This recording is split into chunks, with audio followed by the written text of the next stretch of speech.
Let me thank you all for being here. I'm Chris Comer. I'm the Dean of the College of Arts and Sciences. And this is a first for the college, something we're really excited about.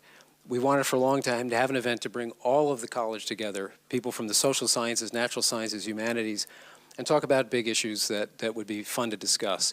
And for this first event, we thought we could do no better than the two Regents professors who will be here tonight to discuss the issue of human nature. But before we do that, we wanted to link this up to something else that is really close to our hearts, which is to recognize teaching excellence that goes along with great scholarship. And we have some amazing teachers in the college.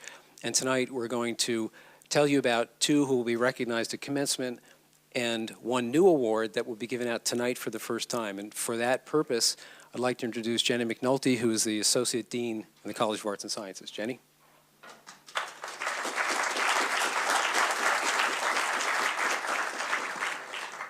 Thanks. The first award of the evening is the Helen and Winston Cox Educational Excellence Award. This award is made annually to faculty in the College of Arts and Sciences who are not yet tenured based on superior contributions to the education of students. This award was established by the Cox children in honor of their parents. At various points in his career, Winston Cox was a teacher in a one-room schoolhouse and an oilman. His children chose to recognize the important contributions of teachers with this award. While this award will be presented at graduation, we want to announce the 2013 award winners here. Would the following individuals stand and be recognized? Dr. Daisy Rooks, Assistant Professor of Sociology, and Dr. Tobin Shear, Assistant Professor of History and Director of African American Studies.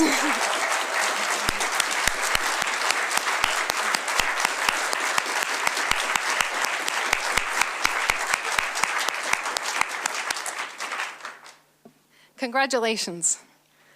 The second award of the evening is the brand new College of Arts and Sciences Excellence Award for teaching across the curriculum. And before I announce the winners, I want to tell you a little bit about this award. This award was established to recognize a faculty member for his or her excellence in teaching at all levels of the curriculum. It was created this year, 2013, by the College External Advisory Board. The college exists to educate students. Having our best teachers engage with students at all stages in their academic career shows our commitment to their education. Students are important to us from the day they arrive on campus to the day they leave. This award was designed to recognize those individuals who demonstrate superior teaching at the upper level as well as introductory level of the curriculum. Recipients of this award are also active in student advising and mentoring and are accessible to students beyond normal office hours.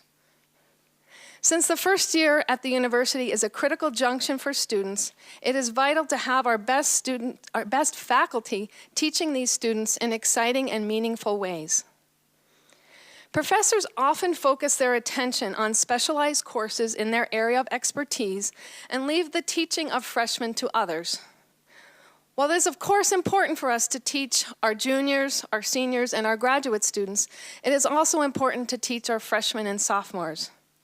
This award recognizes faculty who do this, who teach our upper level students and our freshmen and sophomores. The 2013 award recipient is Professor Nate McCready from the Department of Physics and Astronomy. Come on down.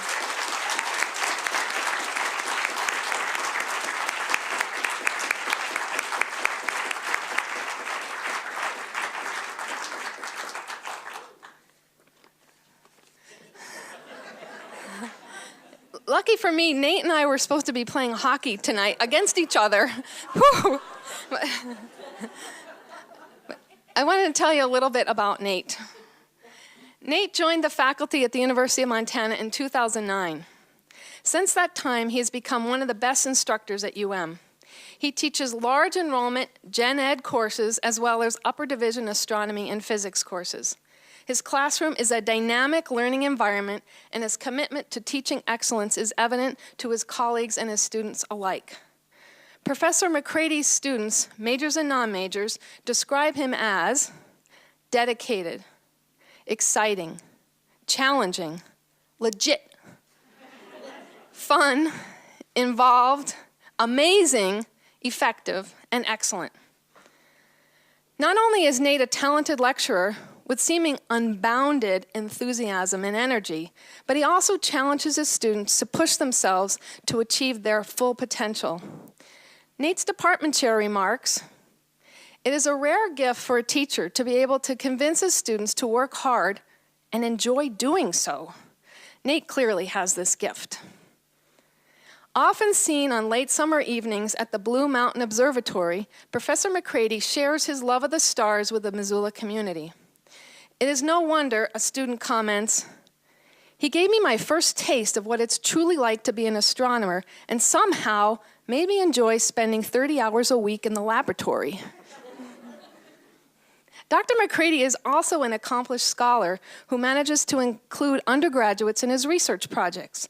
He is currently involved in a project called Minerva to place a UM-owned and operated telescope on Mount Palomar to search for planets orbiting distant stars. The UN telescope will be operated from campus.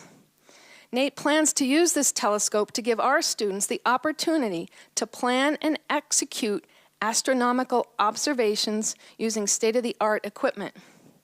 Through projects like this, Nate enhances the undergraduate experience beyond the walls of the classroom. Whether searching for life on other planets or teaching UM students, Professor Nate McCready is an inspiration to us all. Congratulations.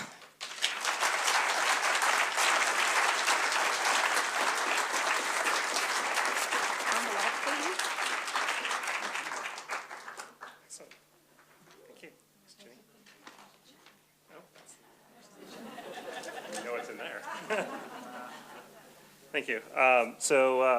I'm really honored to be here and receive this award tonight. I just wanted to make a couple quick remarks. I know we have a big program tonight, but I wanted to start out just by saying that science is a human activity. Science is something that human beings do. It's something that we do. It's a way that we explore the universe in which we live and try to understand what's around us and what our place in the universe is. And when I teach majors, as Jenny mentioned, they bring the enthusiasm in the classroom. They're already excited about science by the time they get to me. So I take their enthusiasm and I focus it, and I push them, I challenge them to excel and to really go beyond what they thought they could do and do things that they didn't know they can do. But when I teach non-majors in the lower division courses, students that are fulfilling a general ed requirement for something and don't realize that science is something interesting to them or that science is something they can even do, I bring the enthusiasm in those classes. And I use my enthusiasm to sort of infect them, to try and inspire them to really think science is a human thing. This is something humans do, like literature, like art, like music. And I'm really honored tonight to receive the Teaching Across the Curriculum Award because teaching is very important to me. It's important at this university. I'm a research scholar. I'm a research scientist. I come from a research astrophysics background. But teaching is very important to me. And I want to bring my science and the enthusiasm and passion that I have for astrophysics to my students, and would be the majors or non-majors. Teaching well, like researching well, takes time, takes effort, takes dedication. I'd really like to thank, first off, my wife, Erin, who's here tonight, for being willing to put up with all the time that I put into teaching preparation in particular. I'd like to thank Chris Comer and Jenny McNulty tonight. I'd really especially like to thank the College of Arts and Sciences Advisory Board for bestowing on me this inaugural award. I'm very excited to be the first recipient. I'd like to thank Dr. Ware, who's not here tonight, my department chair who nominated me, and also my students that wrote on my behalf. Thank you so much for this award.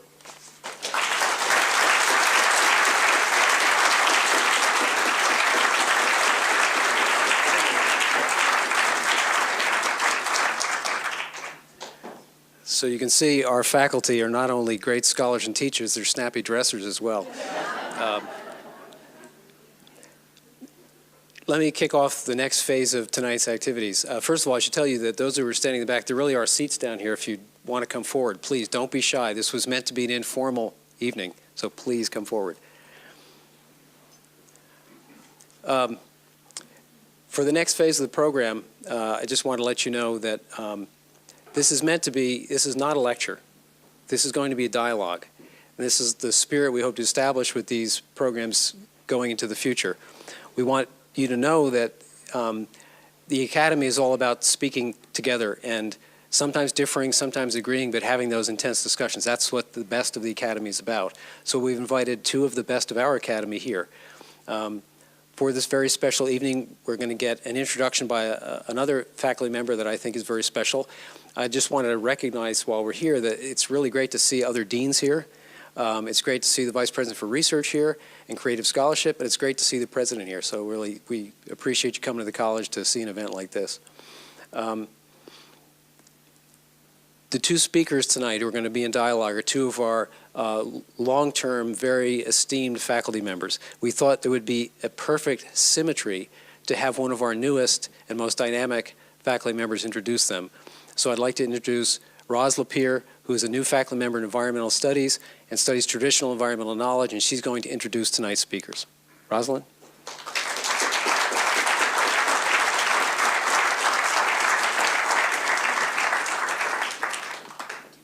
So I'm not sure if is this on, my mic? Yeah. Perfect, okay. So my name is Rosalind Lapierre, and Dean Comer had asked me to introduce myself very briefly. I have an undergraduate degree in physics, and I have a master's degree from a religious studies department, and completing my degree right now in history, studying mostly environmental history at the University of Montana. So I have three very completely different degrees, but in my mind, they're all very much the same because it's all sort of studying sort of the same types of interesting, how does the world work? What do people think about? Why do we believe what we believe? And so it was really interesting to me that tonight our topic is sort of human nature, which is something I'm very interested in. And interested in especially from personally sort of a religious perspective. What are people's beliefs in terms of reality? Is reality real? That's another thing I was interested in studying physics, right? What's real in the universe versus what's not. So anyway, so tonight we have two, as Dean Comer mentioned, distinguished professors who are both Regents professors. And if you don't know what a Regents professor is, I thought I'd let you know. So a Regents professor is somebody that is given the distinction from the Montana Board of Regents, is for a full-time faculty member who possesses an outstanding record of commitment to the university and having demonstrated true excellence in sort of the three areas that universities, of course, prize, which are instruction, scholarship, and service, and those who have also distinguished themselves sort of above and beyond at the university level. So the two professors tonight who will be in dialogue and sort of the process, and correct me if I'm wrong, the process tonight is both professors will be speaking very briefly, between sort of 10 and 15 minutes in dialogue. And then afterwards, we're going to open it up to discussion. So tonight is mostly a discussion that the community here will be having with the two speakers. So that's sort of the process. We have a mic up here. We would like people after the dialogue has begun, if you're interested in asking a question, to come up and provide either questions or comments. Or if you are over here and you don't want to go over there, just speak loud enough and then I will repeat sort of your question. So our two professors this evening are Professor Paul Lauren from the history department. He's the first person to receive a Regents professor distinction here. He's received 2 PhDs from Stanford University, one in history and one in political science. He is an internationally recognized teacher and scholar on diplomacy, international relations, and human rights. He has published, of course, numerous articles, books, and chapters, many of which have been translated into many different languages around the world. His most highly recognized work, which is now in its 3rd edition, was nominated for a Pulitzer Prize, which is The Evolution of International Human Rights. I highly recommend it for reading if you are so interested. And our other distinguished professor is Fred Allendorf, who's also a Regents professor from the Division of Biological Sciences. He received his PhD in fisheries and genetics from the University of Washington. His research focuses on the application of population and evolutionary genetics to problems in conservation biology. His latest work, along with a co-author, is The Conservation and Genetics of Populations. It provides an understanding of how genetics can be used to conserve species threatened with extinction. His research interests, of course, include, evolution, population genetics, and conservation biology. So with that, I ask our two distinguished professors to come up. And are they presenting individually or together? Fred goes first. Okay. And I think we're going to have to dim the lights because he's going to be doing a PowerPoint. Well, I'd like to thank Rosalind for the introduction. I'm really honored to be here tonight to talk with everybody. I'd like to thank Chris and everybody else in the College of Arts and Sciences office for setting this up. And most of all, I'd like to thank everybody here. It's a wonderful turnout. So, as Rosalind said, the question tonight, human nature, is one of those fundamental questions which I think everybody's interested in. So I thought it'd be worthwhile to begin with a little bit of reflection. So what I would like everybody to do, just read this question. So this is one of those classic Zen koans, one of those questions that don't really have an answer, but just thinking about it can be informative. So I'd like everybody, has everybody read the question? Just close your eyes for about a minute or so and just breathe and just think about the question. And think just think about the question. I won't tell you any more than that. So you can start now, and I'll tell you when you can open your eyes, and I'll start talking again.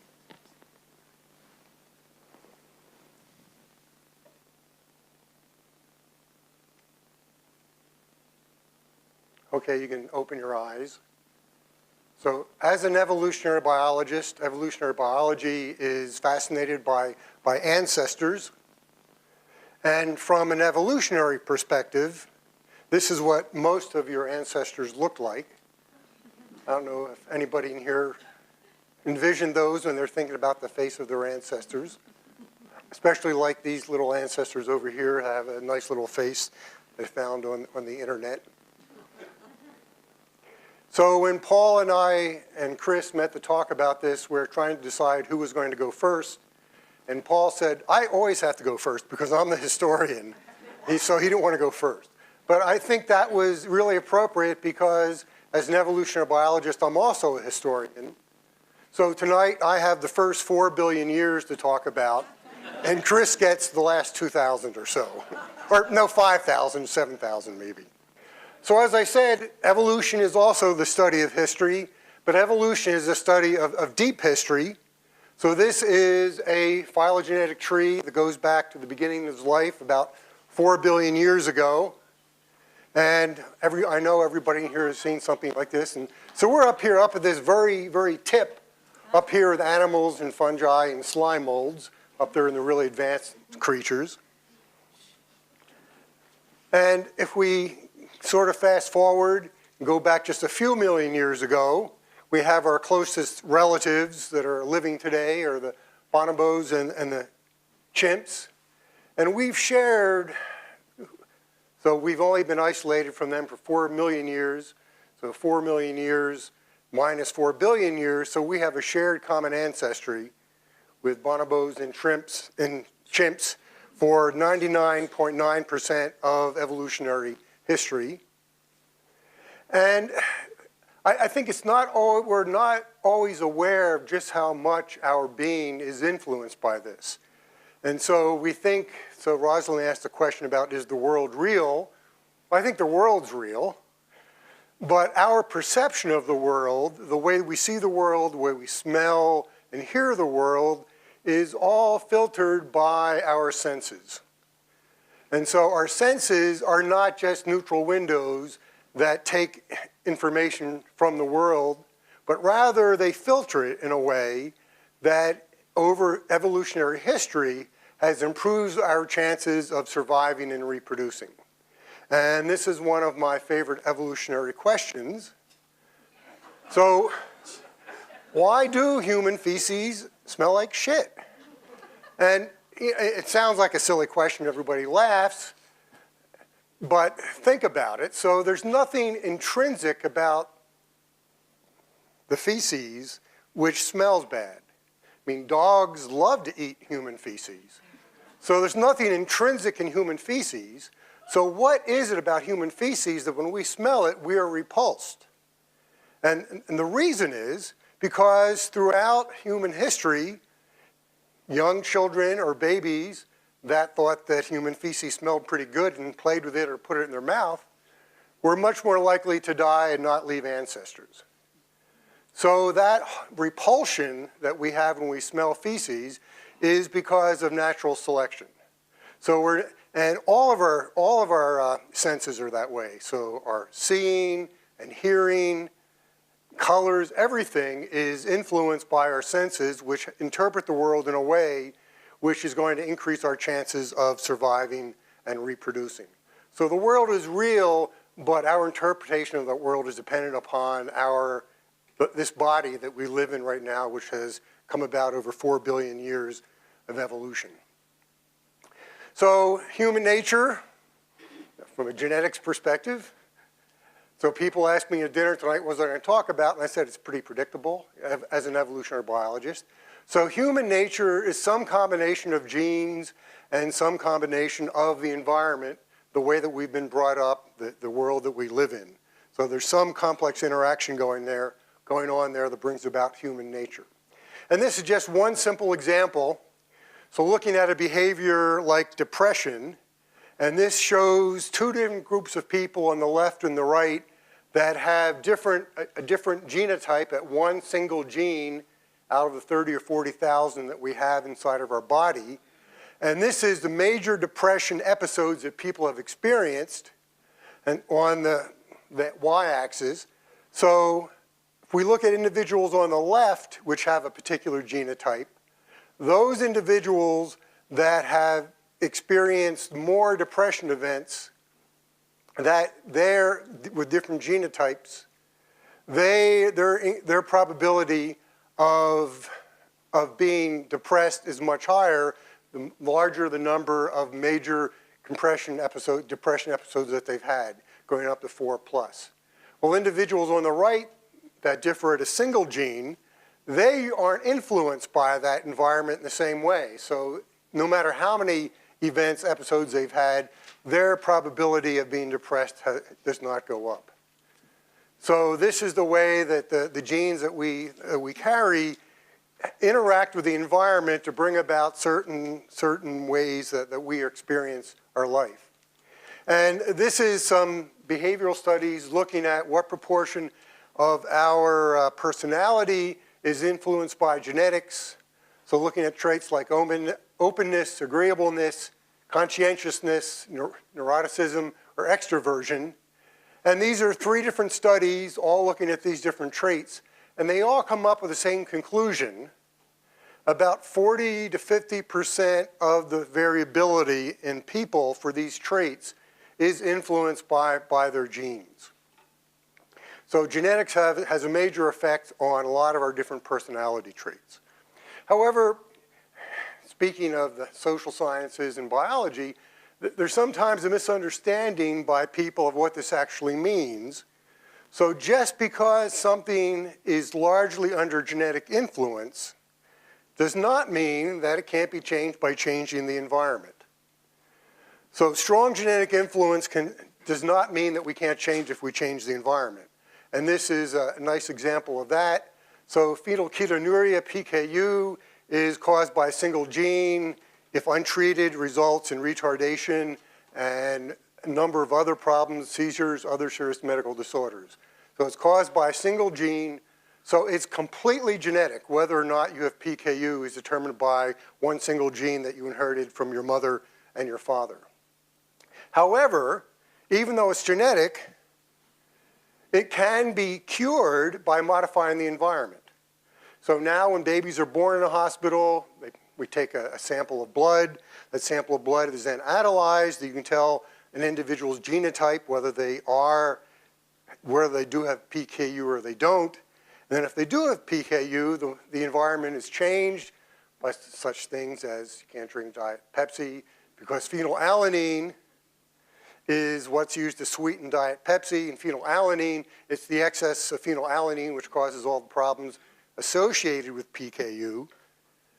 And so if we have special diets for people with PKU and they avoid certain foods and try to eat things which are phenol-free and reduce a number of things on the outside which have a lot of phenylalanine, then even though it's completely genetic, we can completely change whether or not people have PKU.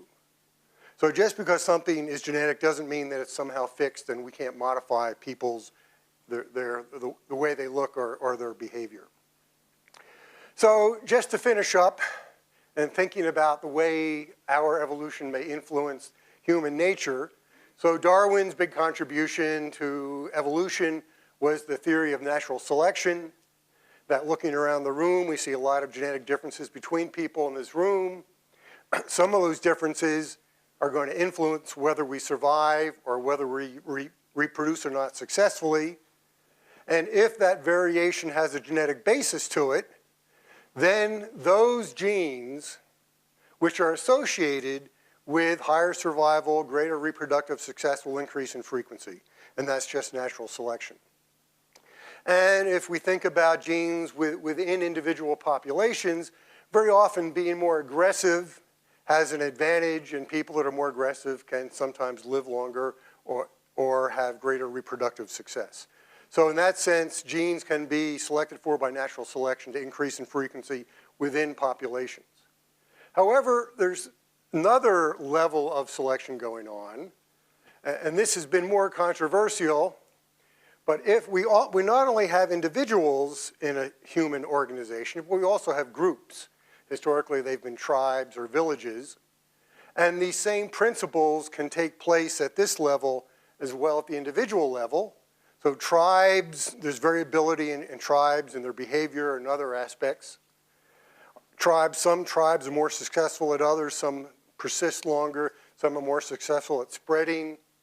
And if those differences between tribes have a genetic basis to them, then those characteristics that are going to lead to lower extinction of tribes and greater rate of spread are going to be selected for by this process. And very often traits that are associated with altruistic behavior or cooperative behavior do result in tribes being more successful. So at this level, selection of tribes or groups can be acting to increase the frequency of genes which bring about greater cooperation or even altruistic behavior of individuals. So in some sense, I mean, this is obviously 10 minutes is pretty oversimplistic, but at some level there's this conflict in terms of the way the humans have been selected through human history for traits which increase our individual fitness versus traits which increase the frequency of the groups that we live in. And I think this is one explanation why humans can sometimes behave so horribly, but at other times behave in such a beautiful altruistic way. And that's all I had to say in my 10 or 15 minutes.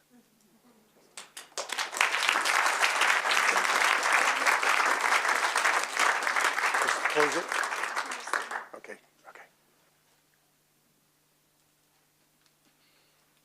Thank you, Fred. Thank you. Yeah, thanks, Mary.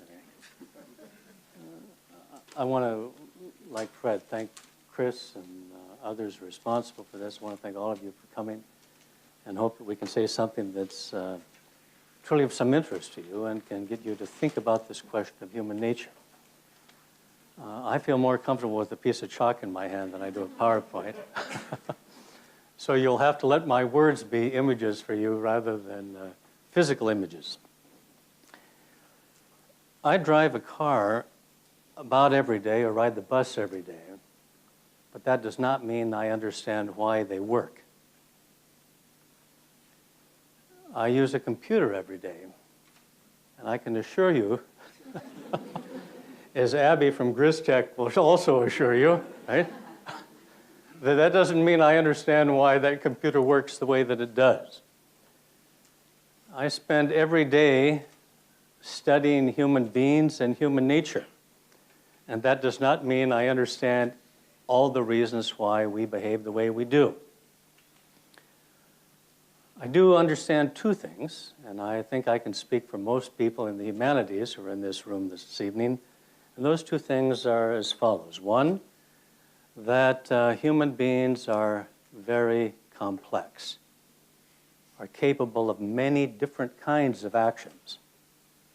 And secondly, just because something can't be measured in a way that people in the, quote, hard sciences always discuss, does not mean it's not true or that it doesn't occur. There are things that are, and I think do remain mysteries to some extent. But what all of us are concerned with, not only those of us who deal professionally with this, but I would argue all human beings, look at this question of human nature in one way or the other. That is, of all of the questions in the world, there is probably no single question, other than human nature, that has been more fascinating and more challenging than this one. Indeed, in a subject that I also have been given 10 to 12 minutes to discuss, it's probably the largest subject that anyone has ever considered before. That is, who are we? Why do we behave the way we do? Right? And how do you explain that? Is the answer for human behavior, for all of us, for you and I and our people we know and those in history, is the answer pre-genetically determined? Do we behave the way we do because of chemical reactions, of electrical impulses? Some people would say yes, to a certain degree.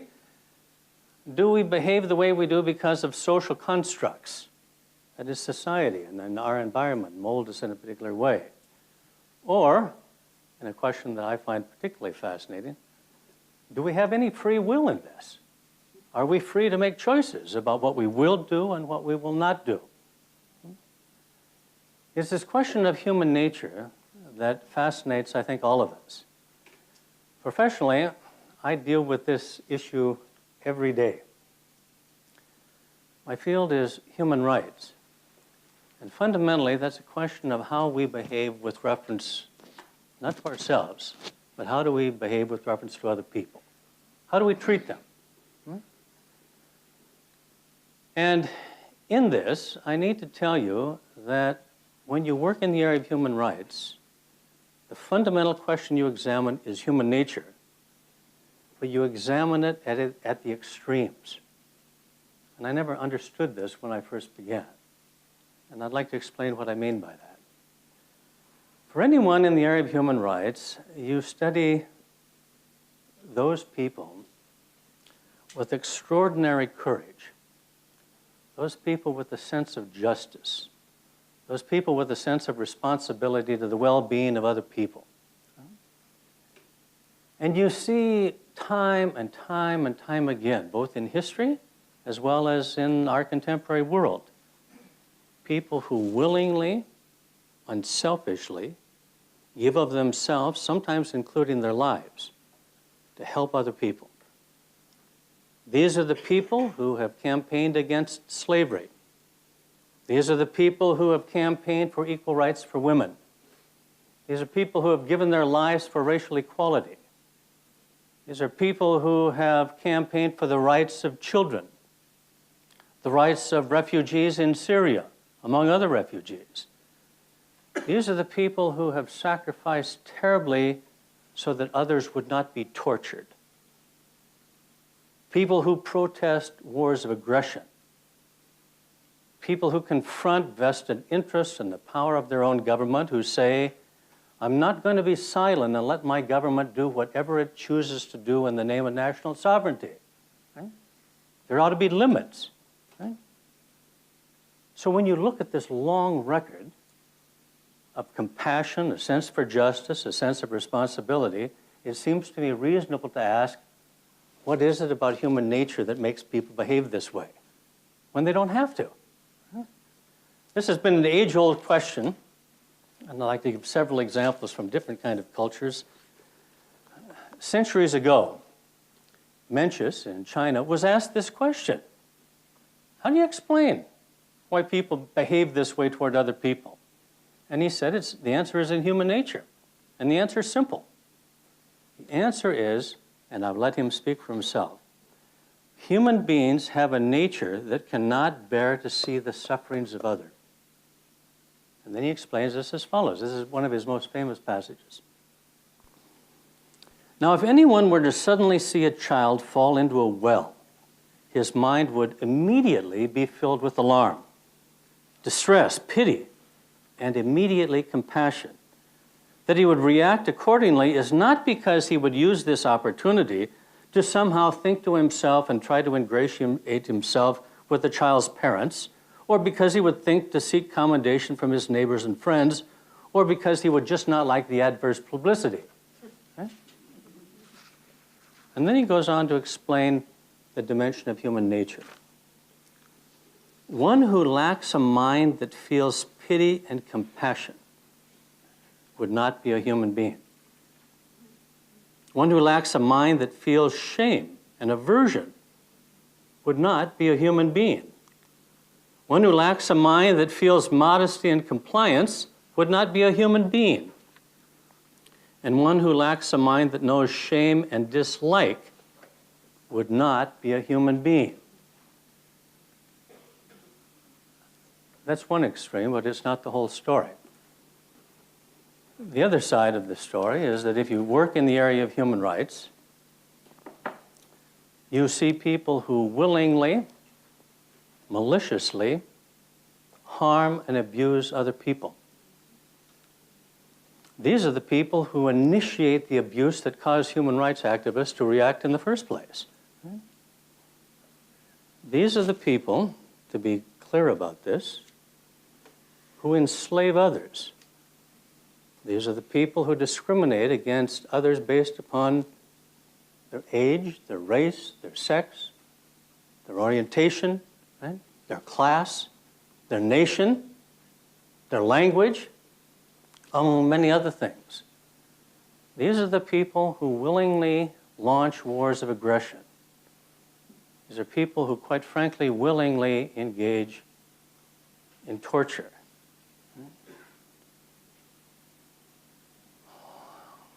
If I chose to use images, and I deliberately chose not to tonight, you can all recall this immediate image of a scene in Abu Ghraib prison in which you have a group of bodies, naked bodies laying in front of each other, piled on, and behind them is an American serviceman. His hands are crossed and he's wearing latex gloves. And he's looking at the camera. He's not ashamed of what he's doing. And he's not just looking at the camera, he's smiling at it. And you have to ask yourself, what is it about human nature that allows this man to do this? Some of you know that I spent time with the Milosevic trial in The Hague. And on this exact subject, I remember very clearly, I'll never forget it. I was probably 12 feet from Milosevic, and our eyes locked with each other. And I don't think I've ever been in the presence of such palpable evil in my entire life. Right? And what you do is you look into those eyes and you say, how in the world could you possibly, what is so sick about your soul that you deliberately engage in genocide, war crimes, crimes against humanity? Right? And so you ask the question again, what is it about human nature that makes people do this to other people? And also, for centuries of time, people have written about this, and they said it's simple. It's human nature.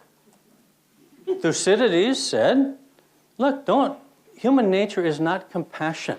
It's all about power.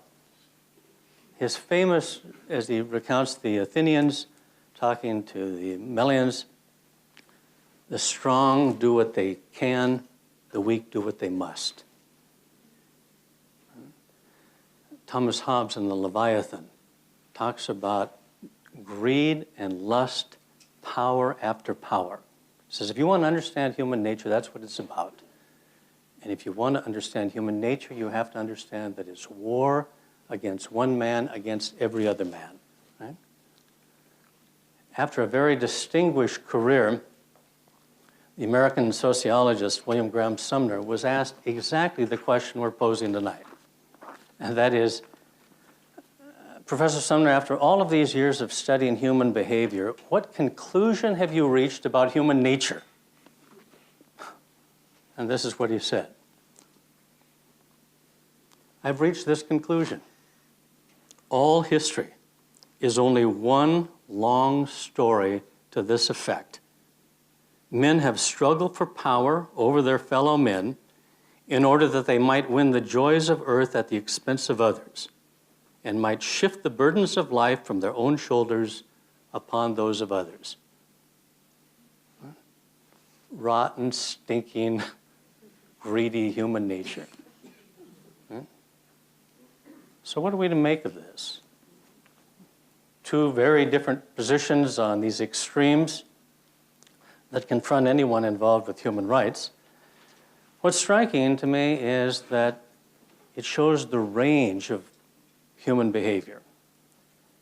And not only the extreme range, but everything that takes place between those extremes, and even more complicated, often that takes place within the same person. Right? That we're probably all capable of certain kind of behavior that we might be proud of, other kind of behavior that we're not so proud of.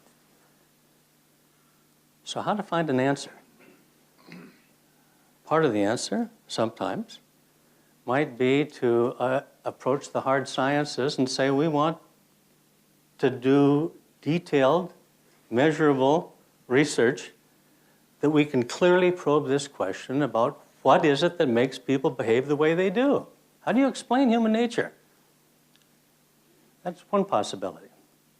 I'd like to suggest modestly that sometimes some of the greatest complexities of lives are found not in test tubes or in laboratories, but in stories from the humanities. And so I'm going to conclude my comment with one of these. Other teachers have used parables with success. This is a story. The origins of the story are somewhat under dispute at times, but it shouldn't detract from the message. And the story is told from a Native American culture, and it goes like this. Once upon a time, there was a grandfather, Cherokee grandfather, who was talking with his grandson. And the subject of the conversation had to do with exactly what we're talking about tonight. Human beings and life and human nature. And so the grandfather tells to the grandson, he said, "Grandson, I want you to understand that there's a battle going on within me. And the battle is between two wolves. One of these wolves is mean. He's aggressive. He's arrogant. Right? He's self-centered. Does not work well with others. He believes he's superior. Right? And that's a part of what battle is going on within me. There's another wolf. This wolf shows signs of compassion, of empathy, of the ability to cooperate with others, to be concerned about their particular feelings." And he said to his grandson, "This battle is going on within me, and it's going on within all of us." Why? Because it's a part of our human nature. And the grandson reflects, and he says, "Grandfather, which wolf wins?" And the grandfather says, "It all depends on which one you feed." Thank you. You can come up here. Huh?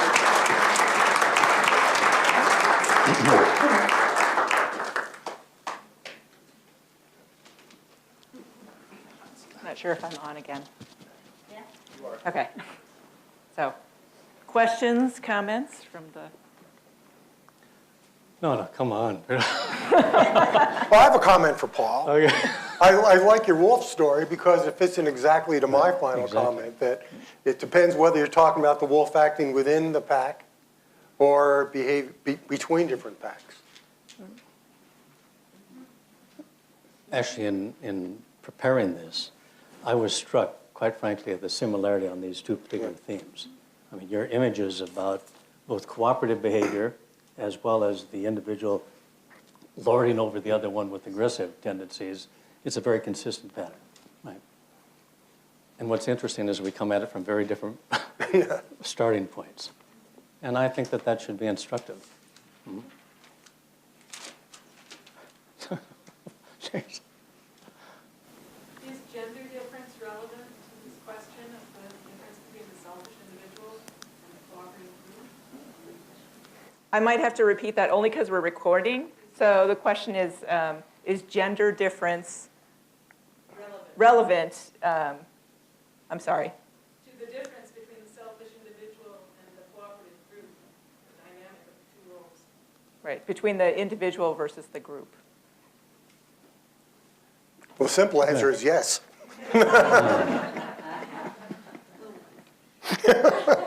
It gets more complicated after that. The question, G.D., is gender important in terms of this discussion? Right. I would argue, the quick answer is yes, but I want to give some more specifics about that. I think that, and I'll leave it to others to explain why this is true, but I think that in terms of the history of questions of human rights, I would say, without doing the measurement, that women have been more actively involved than men in terms of a wide range of issues. I think, for example, of obviously children, refugees, humanitarian law, been extremely important. Many, as Anya can tell you, who you're sitting next to, many of the women who worked on American women's rights certainly had their training in the anti-slavery movement in the 20s and the 30s, and I think that really escalated. And I think that, I guess I just see more passion and focused passion among women than I do men on this question. I mean, I have several students here, but in my courses on human rights, I think that there's probably a ratio of 65 women to 45 men, or whatever that's worth. Is that right? 35, 40. I'll stick with the math on somebody else. Right. It's about, yeah, but I think it's interesting. I think there's something to be said about compassion. I wouldn't want to push that too far, however. I've had, in public lectures, people have asked me, it's not surprising, well, what if women were leaders? Right? Would it make a difference? And what quickly, I know what people want to hear, but it quickly goes through my mind, Golda Meir, Margaret Thatcher, and Indira Gandhi, and I say, I don't think so. But that's a subject that's open to wide debate. Right? Go ahead. This is for both of you. What is the role and responsibility of our society in terms of feeding each of these metamorphic wolves?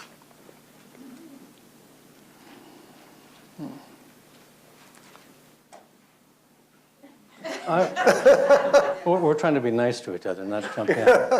Do you want me to go ahead and start? Sure, go ahead. My own personal feeling, and it is a personal feeling, is that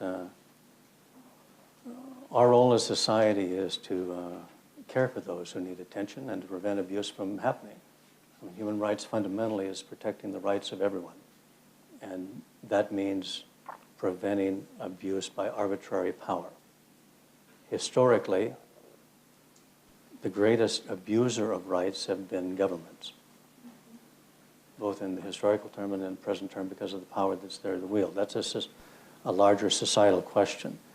And in that, it seems to me that we owe it to not only the citizens of any given country, but quite frankly, the broader citizens of the world to cater to one wolf rather than the other. But the reason I like the wolf account so much is that it comes back to this point I raised about what role does free will play in this? Do you have choices? I believe we do. But and that's why I think it's so important to cultivate that rather than other kind of tendencies, as Fred mentioned in one of these slides, about aggressive behavior. Right. If that answers, to at least some extent, your question. I appreciate it. Right. Yeah, and I guess my view would be, in terms of feeding the wolves, that the best thing that society can do is to make people aware that those two wolves are inside each one of us.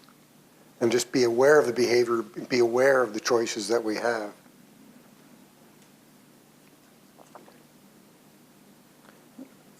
I think I mentioned that one of the challenges has to do with the fact that they are inside simultaneous, and that there are times when maybe the circumstances call for one more than the other. I know what side I would come down on, but I'm not, look, any historian is going to tell you that there are times of war, there are times of conflict. Some of these wars are wars of aggression, it seems to me are pretty easy to condemn. And in that I include wars of preventive wars and preemptive wars. That will mean something to some of you. But there are also wars, just for the sake of argument, half of all of those who have ever fought in a war have been invaded. They've been attacked by someone else. And it seems to me the defensive campaigns probably require a little different kind of standard of judgment.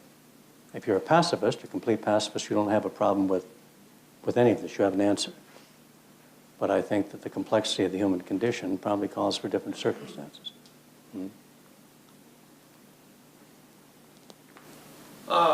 Regarding the two wolves, apparently everybody likes that. Yeah.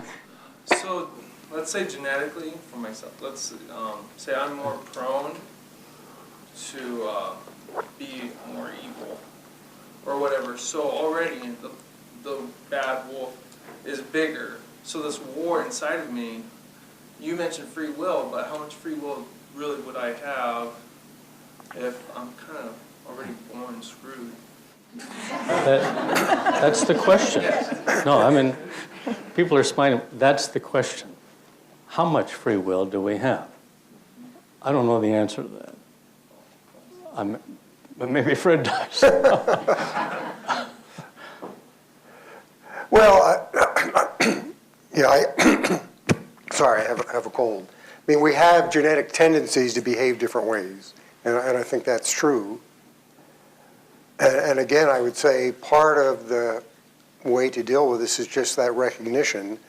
And free will, I'm not sure free will is one of those questions I don't think that it has an answer, because I don't think free from what? We are always going to be influenced by those tendencies, both by the genetic tendencies and by our environmental tendencies.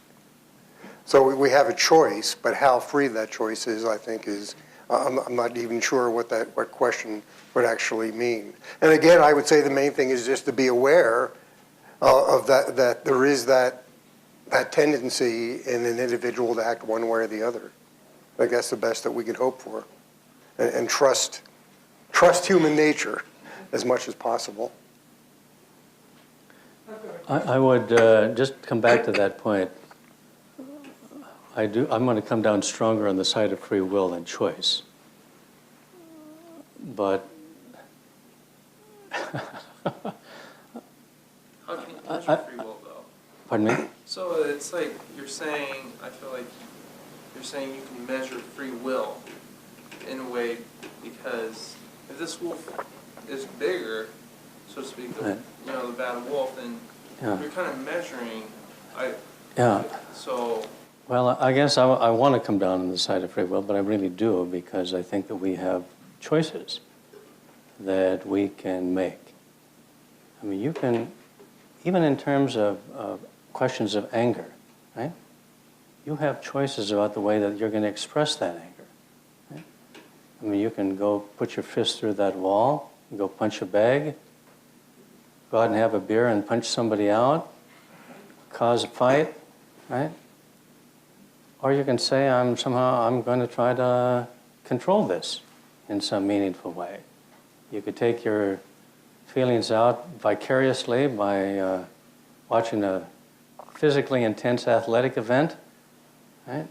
I mean, there are all kinds of things you could do.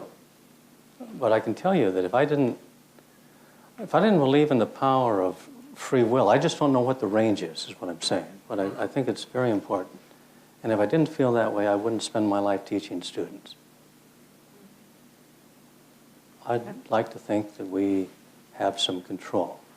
I agree with you. There was a, this will mean something to some of you. Years ago, there was a comedian by the name of Flip Wilson. Yes. Anyway, he had a character that he portrayed called Geraldine. All right. He was really funny, I got to tell you. But anytime Geraldine did something wrong, right, or something she wasn't happy about, she always said, "The devil made me do it." Right? Well, that was a handy excuse. And I think that one of the things that I find so questionable about sort of genetically pre-programmed on something is that it sort of alleviates your own responsibility for how you respond to questions. And in my own field, how you respond to those who are suffering because of some form of abuse. Right?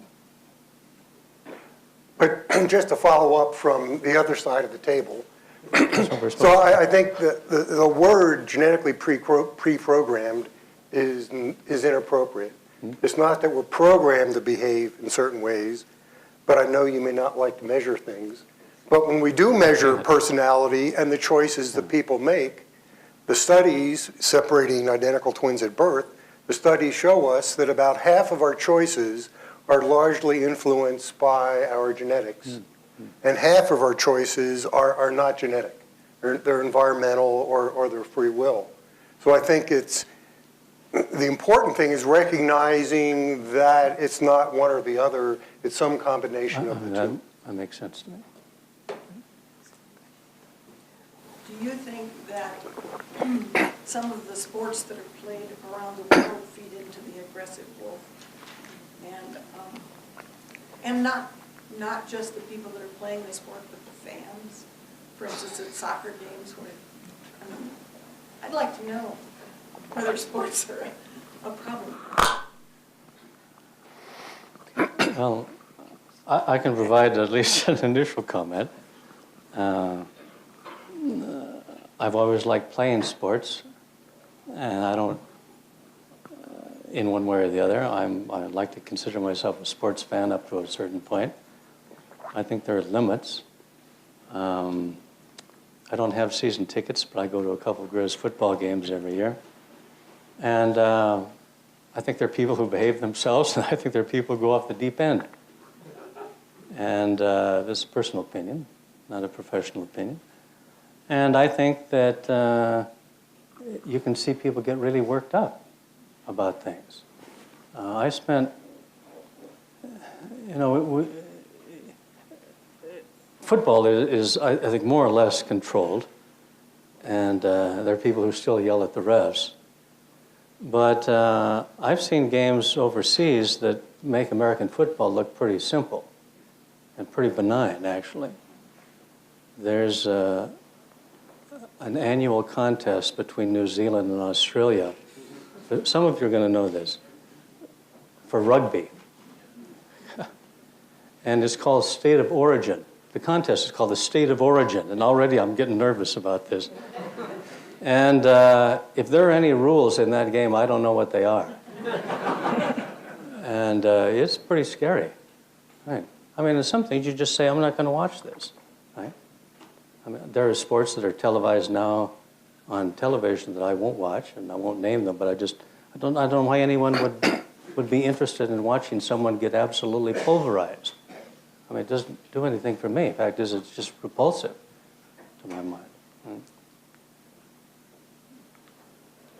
There was a question back here. Sorry. I had one earlier. It was kind of piggybacked on the individual choice and the predisposition, perhaps. Yeah, Maybe studies on domestic violence. Have they, and I don't think alcohol maybe has alcoholism as strong as of correlation, but on domestic violence, have there been any studies that show that an individual who grew up, which might talk about their environment, is more prone to carry a trait that makes them a domestic violence abuser? Well, Well, I can't speak to that specifically, but there are lots of studies showing that there are certain genes which are associated with certain aggressive behaviors. And alcoholism, you mentioned, alcoholism also has very strong genetic control as well. So I think almost any trait that we can think about, there is going to be some genetic influence, but I don't think that means we don't have a choice. But I think we have to recognize the fact that different people are going to be predisposed to different behaviors, just like different people are predisposed to different types of diseases. And somehow we have to deal with that. Just like with people, there's certain genes that make you more likely to get certain forms of cancer, and society then behaves accordingly. I think that recognizing that different people are also going to be predisposed to certain kinds of behavior somehow should be taken into account as well. You know, I don't want to put them on the spot, but there are other people in this audience who might be able to answer your question if they choose to speak up. I mean, who study these things? Chris, I mean, I see you hiding behind there.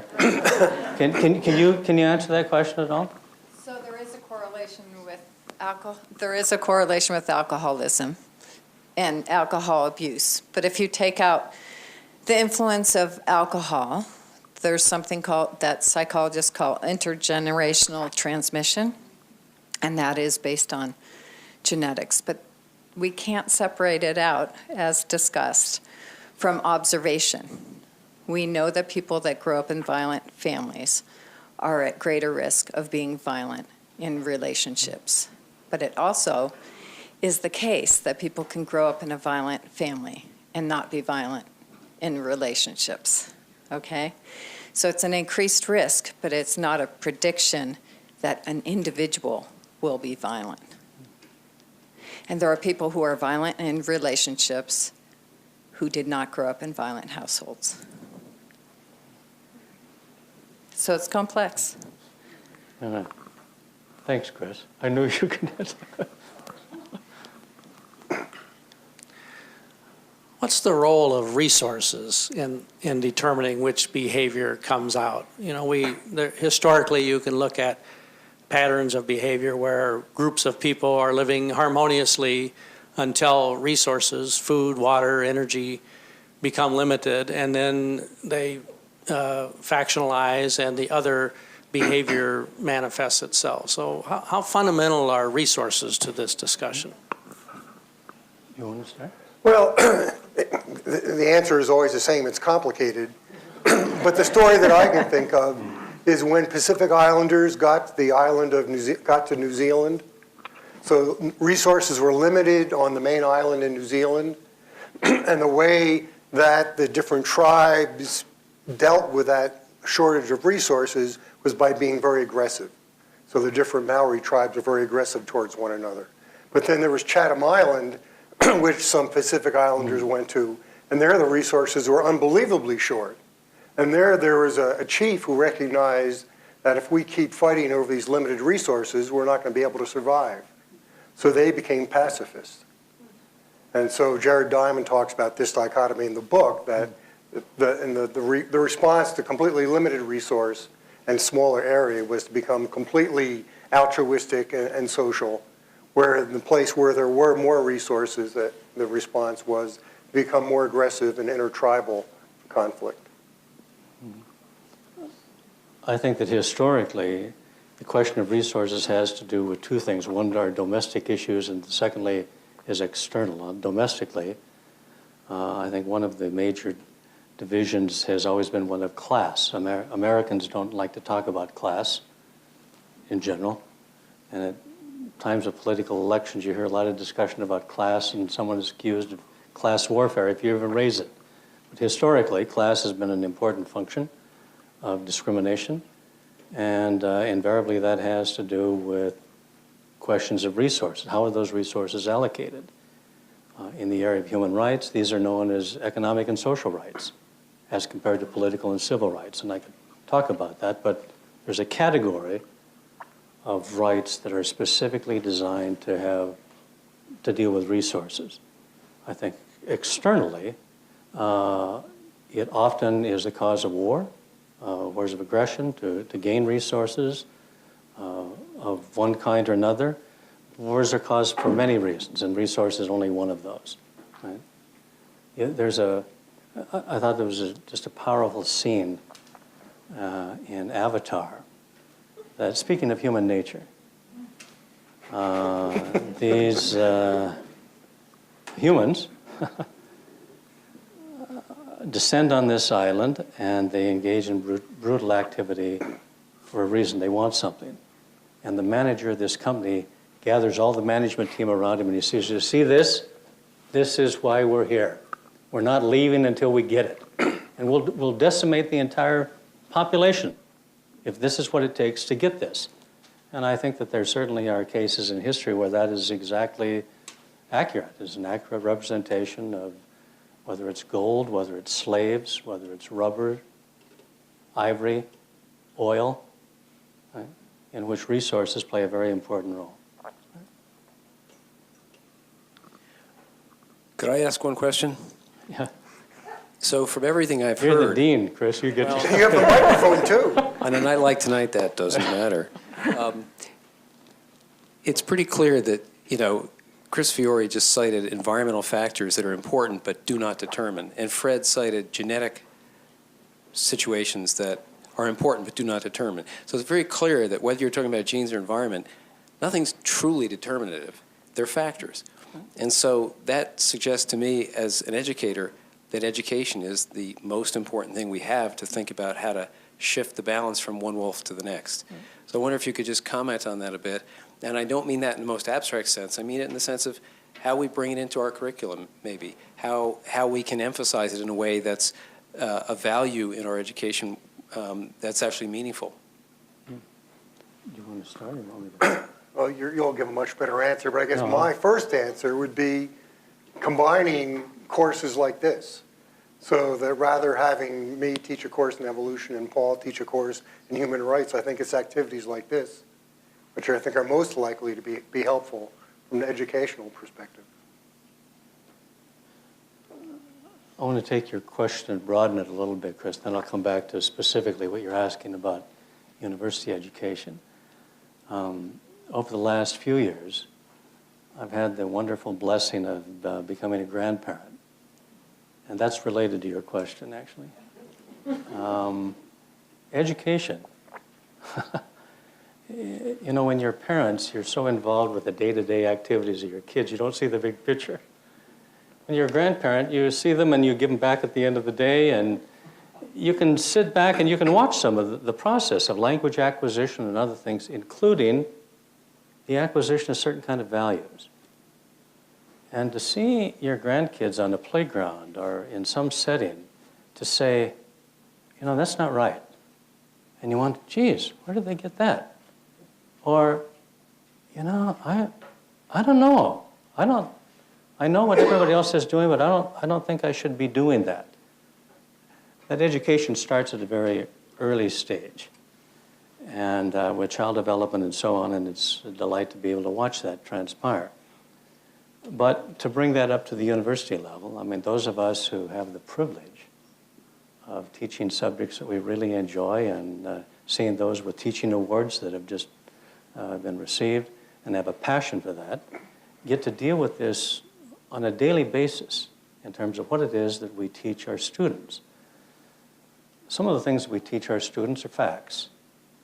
And other things, either directly or indirectly, are more in the category of values, which is really what your question is about. And in this regard, I've always been exceedingly proud of the University of Montana for having, in its general educational requirements, a category called ethical values, or ethics and human rights. One of the people most responsible for that is here in this audience tonight, is Professor Borgman from the philosophy department. So Albert, thank you for...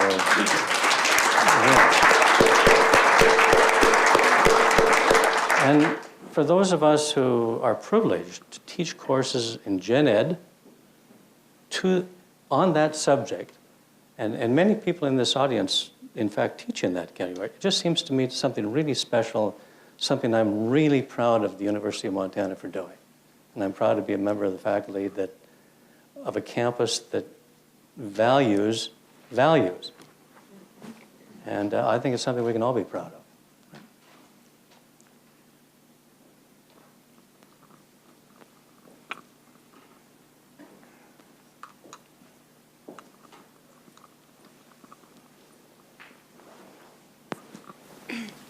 So we have genes and the environment, and then modulates who we are, and then the battles that we have, and then we have choice, which essentially is consciousness, right?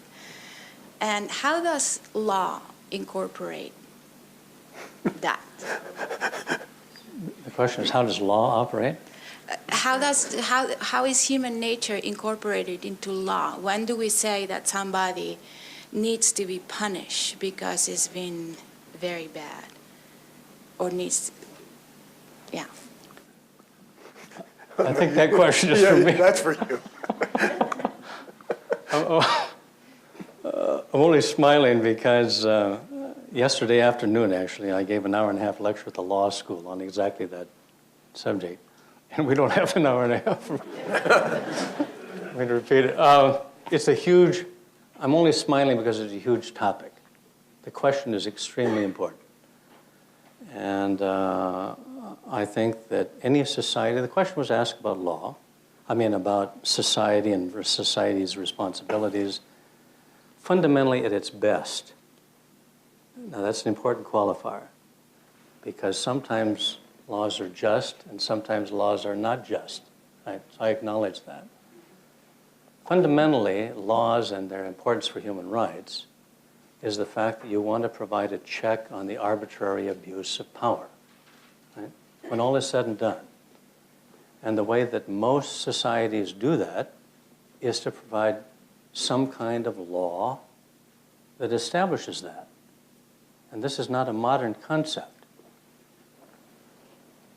I could talk about 1780 BC and the Code of Hammurabi, right? Or I could talk about the Cyrus Cylinder, or I could talk about Mosaic law, right? And lead up to the present. It's the way societies try to govern themselves in order to check, right, the worst features of our behavior. Features that we're all probably capable of doing at one time or another, even though we might not want to acknowledge it. And to carry on through the second part of your question, if you have law, it does not become the rule of law unless it has the force of law, and that doesn't happen unless you have enforcement, right? So just to have a law on the books does not mean it's necessarily going to provide the protection that you want. In daily news, let alone other countries of the world, that's one of the things that's so fascinating about looking at rulings of the Supreme Court, right? Over and over again, they're ruling on issues in the Bill of Rights, which deal with civil and political rights, about the meaning of life and when does it start, and right? What do you mean about freedom of speech? What does it mean to have equal protection? It takes you, right, until 1920 to have the 19th Amendment about women can have the right to vote, right? Well, laws play an important role in regulating this dilemma that we've been talking about in terms of human nature. And I guess I would argue that at their best, laws are designed to bring out the best in us and to check the worst.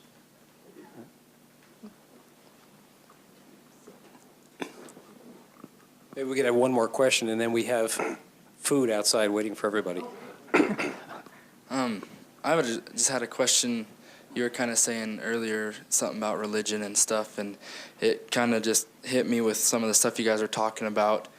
If you did any studies on like religion and how like human nature is based off of some of that belief, just for example, like I know like the Christian faith, how humankind was created perfect, and then evil came in, and then you had the choices and the free will. So I just wanted to, I guess, see if you guys even like studied more of that, and what was your take on that, free will? And You want to start, Fred? I don't talk much about religion in my classes. I do.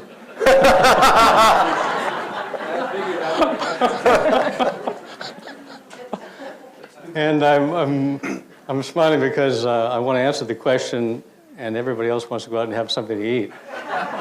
So I'll try to be brief but accurate at a time. I think all religious faiths and all traditions struggle with this question of human nature, which we've been discussing tonight, right? All of them. I mean, you can't, in terms of, you've mentioned your own heritage, you can't possibly read Ecclesiastics or read the Psalms, right, or read Proverbs without fundamentally being confronted over and over again, not about just about God's role in the world, but about human nature, right? What are you working with? The account of Job is a perfect one as well. These all deal with human nature, which is the subject. But I need to tell you that for someone in human rights, religion is a mixed history, right? That is, the numbers of human rights activists, historically speaking, who have been motivated by their religious beliefs is absolutely unmistakable, because they've argued that their faith, whatever it is, calls them to action. That, and again, I'm going to use language that you're going to be familiar with, faith without works, right? If you believe something, it ought to have some kind of impact. And so I could give you many examples of this if you wish.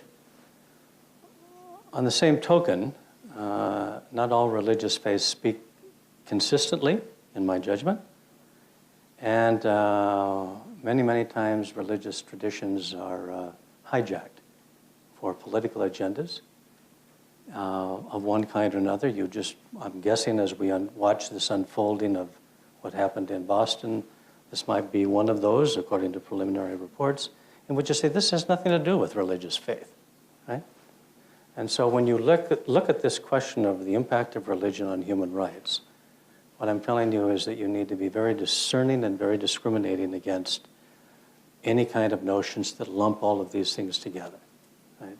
It's a mixed history. Well, thank you very much, Professor Wall. Thank you.